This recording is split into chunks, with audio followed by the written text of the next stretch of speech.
How to get rid of hip pain immediately, because nobody has time for that, like really, we don't. So if you don't know, my name is Prewitt. I'm a rehabilitation personal trainer and strength coach. With that being said, I am educated and I do have certifications and degrees, but by no means am I a doctor or a therapist or anything in that realm. These are just suggestions. These are things that I've done a lot of research on myself to help me heal and heal my other clients. And everything has been backed by science or just me connecting the dots. Like literally everything is connected. That's all I'm doing. And I'm trying to help people. But if you literally need legitimate professional help from a medical professional, please seek that. All the things I'm talking about today is because of my past pain. One of the first physical things I have experienced was hip pain. My hips would pop out all the time. I could be walking, lying down. It was really common when I was playing sports like hockey or tennis, and I'd just be like, oh, there's this huge gap. And I literally couldn't feel anything. And I would either fall to the floor, do a little shimmy dance, or literally just like smash my hand or my fist into my hip and be like, go away. But it was just this extraordinarily dull feeling, and it was very sharp, and it was constantly throughout the day, and I hated it and just accepted this is my life.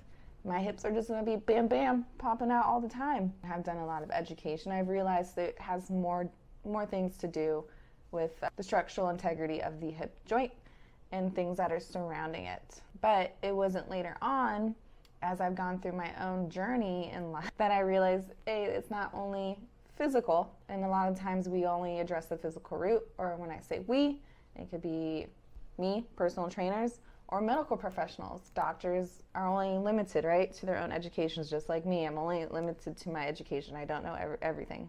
I'm not God. And so I thought, okay, physically I fixed this for me and my clients, but I know there's more. So there's multiple layers. There's physical, mental, emotional, social, and then spiritual. Literally everything connects together. And so you can kind of figure out where along those lines what you need to address, but I'll just start from the bottom with physical and we can work our way up to the top. But just so you have some education, here are some common root causes of what causes hip pain. It could be structural issues, arthritis, a slipped disc, things like that. Definitely go talk to a medical professional. I cannot help you here, and I'm cool with that. Another reason, it could be super simple. I'm doing it right now. I'm sitting. It can also be crossing your legs. Think of any stagnation is not going to be good for the structural joint of the hips. So think of it, I'm going to slice my body in half, so front and back. So if my hips are tight, well, it's probably what's behind my hips and my glutes. Well, probably my glutes are weak. If my hips are tight too, I could have a tight lower back, it's too strong. Or I could have a weak core. You gotta think of opposing muscles. Another thing could be bad form when you're working out. Bad mechanics, it's gonna equal not optimal results, but long term, it's gonna cause joint pain.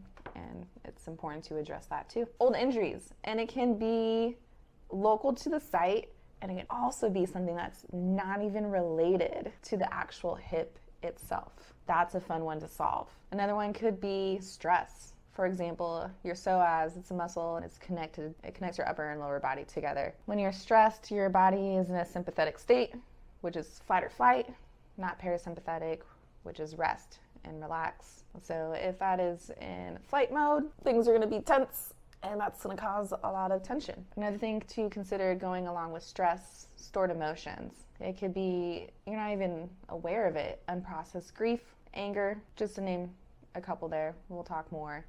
It could be expressing itself. Let's start with physical. This is the foundation. I think it's important to create physical awareness because it's just easier to walk up that pyramid, I guess you can say, because you have a strong base of internally I know what's happening with my body. You have more self-awareness. So I like to put into 4 categories of how I like to address things on a physical level. They all involve first knowing where the pain is coming from or having an idea of what you're feeling. So in this case, hip pain. I feel hip pain. We're gonna release first, stretch, mobilize, then strengthen. Releasing the tension around the hip joint. So you literally can take a foam roller, you can take a little cross ball, and all you're gonna do is lie down on it, on your hip, on your side, on your actual glute, on the floor, on the wall, whatever. And you're finding areas of tension, things that don't feel good. You wanna go to those areas because there's probably a knot or the muscle's really, really tight and needs to release. Start there so the muscle is just a little bit more looser. We want to stretch those muscles out. Think about stretching the glutes, your hip flexors, your hamstrings, your psoas, those things. If the muscle is really short and tight, we need to lengthen it out to release that tension. Mobilize. Once you got rid of some tension with the foam roller or whatever device you want to use, you lengthen out the muscle a little bit. Now we can actively work that muscle with its full range of motion, or whatever range of motion your hip currently has. And for example, one thing you can do are 90-90s, hip cars, just to get the joint moving and flowing. And the last one is strengthen.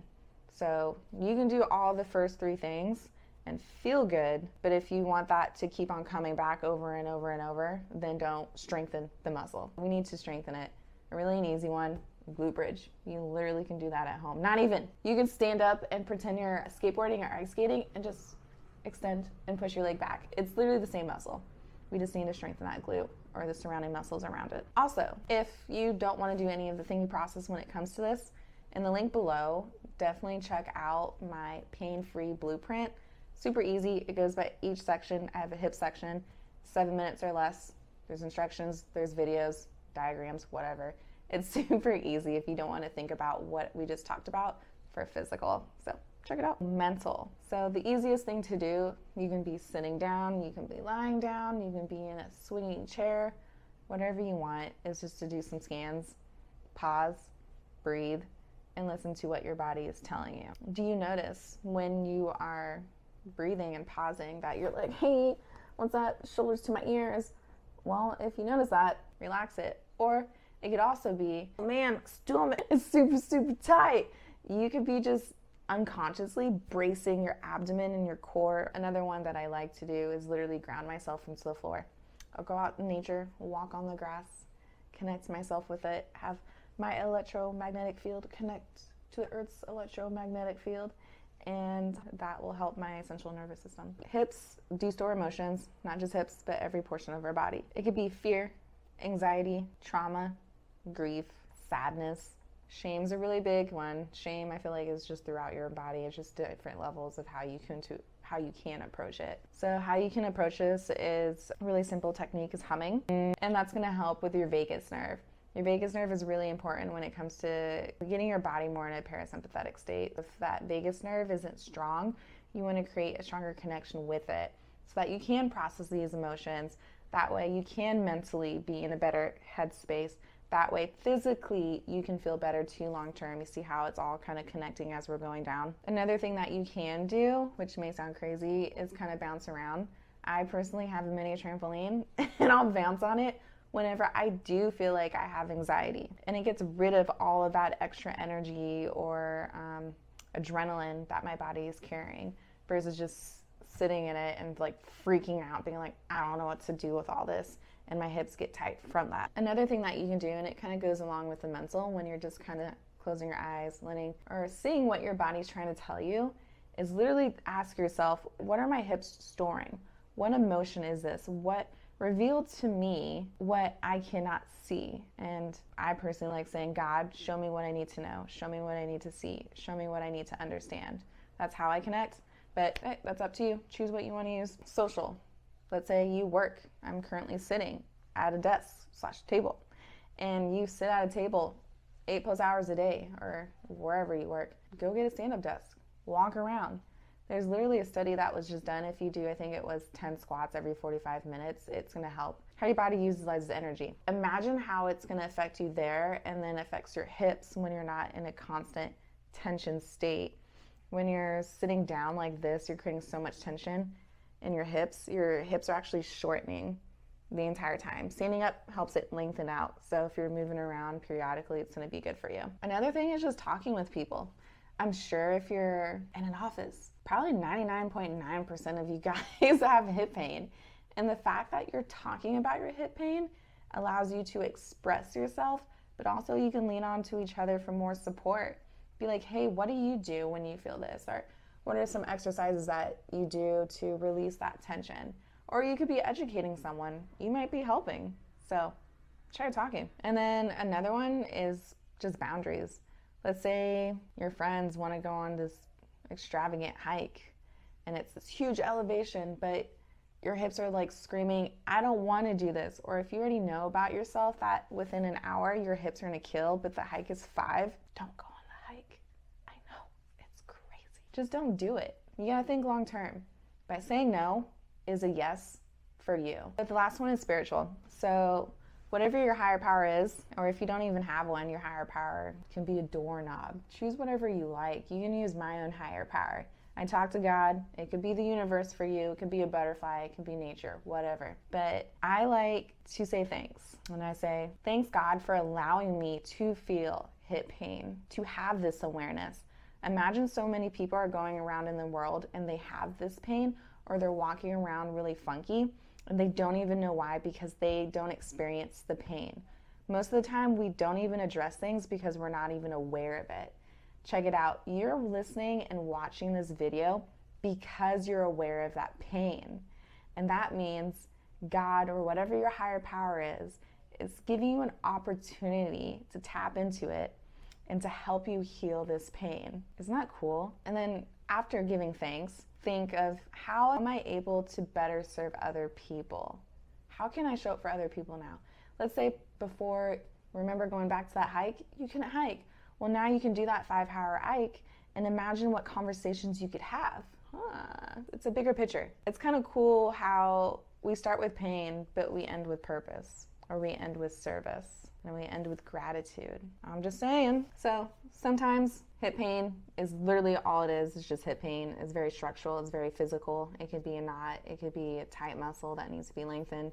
It could be a slip disc, and we can address it at that physical level. But sometimes it's more. Sometimes you need a more comprehensive approach to things. If you realize that you want more of a comprehensive, holistic approach when it comes to any kind of healing, it could be hip pain, shoulder pain, or it could be the fact that you can't build muscle, you can't lose weight, or you can't make your transformation last, and you're doing all these crazy things, click the link below. We can talk about a customized 101 online training program for you.